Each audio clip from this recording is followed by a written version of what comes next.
ഏകദേശം ഒരു 40 വർഷത്തെ ഹൃദയബന്ധം ശ്രീനിയേട്ടനായിട്ടുണ്ടായിരുന്നു. പക്ഷേ എനിക്ക് സംഭവിച്ച നഷ്ടം എന്ന് പറയുന്നത് അദ്ദേഹത്തിൻ്റെ ഒരു തിരക്കഥ എനിക്ക് ഡയറക്റ്റ് ചെയ്യാൻ പറ്റിയില്ല, എൻ്റെ സിനിമയിൽ അഭിനയിപ്പിക്കാൻ പറ്റിയില്ല. അതൊരു തീരാ നഷ്ടം തന്നെയാണ്. പിന്നെ ശ്രീനിയേട്ടൻ്റെ എഴുത്തിനെക്കുറിച്ച് പറയുകയാണെങ്കിൽ അതൊരു അത്ഭുത പ്രതിഭാസം തന്നെയായിരുന്നു. അതായത് ആ കാലഘട്ടത്തിലെ പല സിനിമകളും തിരക്കഥ പൂർത്തിയാക്കിയിട്ടല്ല തുടങ്ങിയിരുന്നതെന്നുള്ളത് എല്ലാവർക്കും അറിയാം. ഒരു ജനറേറ്റർ, നല്ല ശബ്ദമുള്ളൊരു ജനറേറ്റർ സ്റ്റാർട്ട് ചെയ്ത് അതിൻ്റെ തൊട്ടടുത്തൊരു കസേരയും ഒരു ടീപ്പോയും കൊടുത്ത് പേപ്പറും പേനയും കൊടുത്തു കഴിഞ്ഞാൽ തൊട്ടപ്പുറത്ത് ഷൂട്ടിംഗ് നടക്കും. ഇവിടെ നിന്ന് സ്ക്രിപ്റ്റ് എഴുതി പേപ്പറുകളിങ്ങനെ ഷൂട്ടിംഗ് സ്ഥലത്തേക്ക് പറന്നുകൊണ്ടിരിക്കും. അതായിരുന്നു ആ സിനിമകളൊക്കെ നമ്മൾ എന്നും മനസ്സിലോർക്കുന്ന സിനിമകളുമാണ്. ഒരുപാട് ഉത്തമ സിനിമകൾ.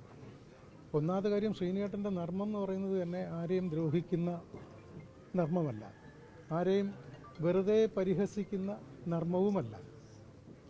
പറഞ്ഞാൽ അതിനകത്ത് എന്തെങ്കിലും ഉണ്ടാവുകയും ചെയ്യും. വർഷങ്ങൾക്ക് മുമ്പിറങ്ങിയ സന്ദേശം എന്ന് പറഞ്ഞ സിനിമയിലെ ഡയലോഗുകളൊക്കെ ഇപ്പോഴും ഏറ്റവും കൂടുതൽ ട്രോളിൽ വരുന്ന, രാഷ്ട്രീയ ആക്ഷേപ ഹാസ്യങ്ങളിൽ വരുന്ന, ട്രോളുകൾ വരുന്നതിലൊക്കെ അതിലെ സംഭാഷണങ്ങളാണ്. പിന്നെ നടൻ എന്നുള്ള നിലയ്ക്ക് തീർച്ചയായിട്ടും ഒരു പ്രത്യേക ശൈലി സിനിമയിൽ അഭിനയത്തിൽ കൊണ്ടുവന്ന ആളാണ് ശ്രീനിയേട്ടൻ. അദ്ദേഹം അഭിനയിച്ച എല്ലാ സിനിമകളും അങ്ങനെ തന്നെയാണ്, ഒട്ടുമിക്ക സിനിമകളും അങ്ങനെ തന്നെയാണ്. കഥാപാത്രം നോക്കി മാത്രമേ അദ്ദേഹം അത് അഭിനയിക്കാൻ പോകത്തുള്ളൂ, അത് വേറൊരു കാര്യം. പിന്നെ സംവിധാനം, 2 സിനിമ, വടക്ക് നോക്കി യന്ത്രം, ചിന്താവിഷ്ടയായ ശ്യാമള.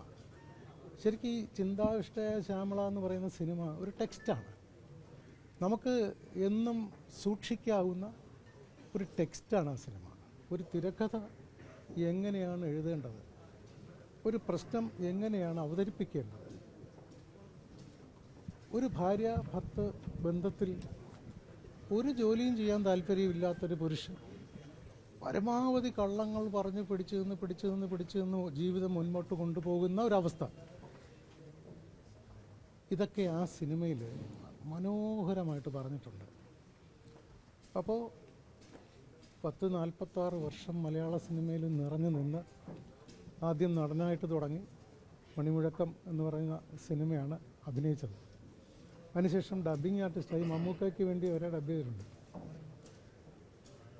ഇതെല്ലാം അദ്ദേഹത്തിൻ്റെ സിനിമാ പ്രവർത്തനങ്ങളാണെങ്കിൽ. ഇനി അദ്ദേഹത്തിൻ്റെ വ്യക്തിപരമായ കാര്യത്തിലേക്ക് വരികയാണെങ്കിൽ നല്ല സുഹൃത്താണ്. ഞാനൊക്കെ ശ്രീനിയേട്ടാന്ന് വിളിക്കുമ്പോൾ അത്രയും സ്നേഹത്തോടെയാണ് വിളിച്ചിരുന്നത്. ഒരുപാട് സൗഹൃദങ്ങൾ സൂക്ഷിച്ചിരുന്നു.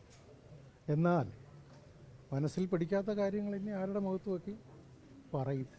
അതിപ്പോൾ ചാനലിലായാലും സ്റ്റേജിലായാലും എവിടെയായാലും അദ്ദേഹം അത് പറയും. അതിൻ്റെ പേരിലൊക്കെ വിമർശനങ്ങളും വന്നിട്ടുണ്ട്, പക്ഷേ അതൊന്നും പുള്ളി കാര്യമായിട്ട് എടുക്കാറില്ല.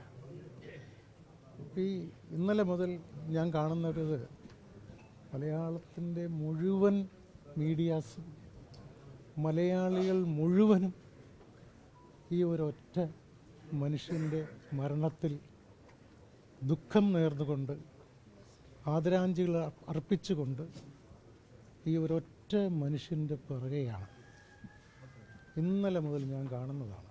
കേരളം മുഴുവൻ അത് ആ മനുഷ്യനുണ്ടാക്കി വെച്ച അത്യപൂർവമായ സൃഷ്ടികളുടെ ഒരു തിരിച്ചു കൊടുക്കുന്ന സമ്മാനമാണ്. അതുകൊണ്ട് ശ്രീനിയേട്ടൻ മലയാള സിനിമയുടെ എല്ലാമായിട്ടുള്ളൊരു വ്യക്തി തന്നെയാണ്. ഒരിക്കലും ഒരു ചരിത്രത്തിലും സിനിമയുടെ ഭാഗം എഴുതുമ്പോൾ ശ്രീനിയേട്ടൻ്റെ ഭാഗം ഏറ്റവും വലുത് തന്നെ ആയിരിക്കുമെന്ന കാര്യത്തിൽ